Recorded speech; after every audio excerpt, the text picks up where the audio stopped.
NFL coaching openings. Brian Flores fired in Miami. I don't know how that happened. I understand that, when he's under 500 for his 3 years in his career, I felt like they were turning the corner this year. People have said it's their inability to maintain and keep coordinators, and he's moved on from offensive coordinators 3 in 3 years. And, he's got like a triumvirate calling plays right now. I understand he's probably working through some stuff, but his team played hard and they were phenomenal the second half of the year. Phenomenal. They beat the Patriots at the end of the season. Played really good ball. Really good ball in a meaningless game for them. They came out and played hard and got a win against a team that's still playing for playoff seeding. I don't understand that. We'll see who they go after. Maybe they're targeting someone. It's reportedly not Jim Harbaugh, but maybe they have someone in mind already. But B-Flow, he'll bounce back. He'll get another job. And frankly, Miami, they had sold off everybody. They were in a rebuild for the last 3 years.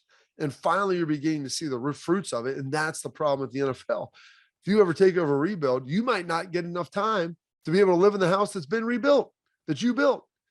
You can finally begin to do something with. When the time the draft picks are developing and finally hitting, well, so you're on your way out. You haven't won enough yet. But we didn't have anybody. Well, it doesn't matter. Matt Nagy fired in Chicago with Ryan Pace, cleaning house there. I think that was expected with how they struggled this season. Vic Fangio fired in Denver as well. They struggled down the stretch, losing record as well over his tenure. Mike Zimmer finally out. Rick Spielman finally out, the GM in Minnesota. They'd been there for about a decade, have been doing some, good things. Never were able to really kick the door. And they had some phenomenal teams and some phenomenal rosters and were never really able to get over the hump. And so I understand why they're moving on, at this point. Felt like they were in a pretty good spot and they just could never do it. They always had an injury here, a bad call there, whatever it may have been, in the playoffs, and just couldn't ever get it done and really make that run and get back to a Super Bowl.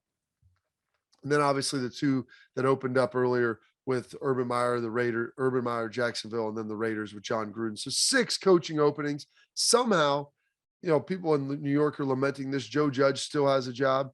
That remains to be seen. I think that they're going to keep him. Anything is possible with who knows who's available and what things look like and how they shake out.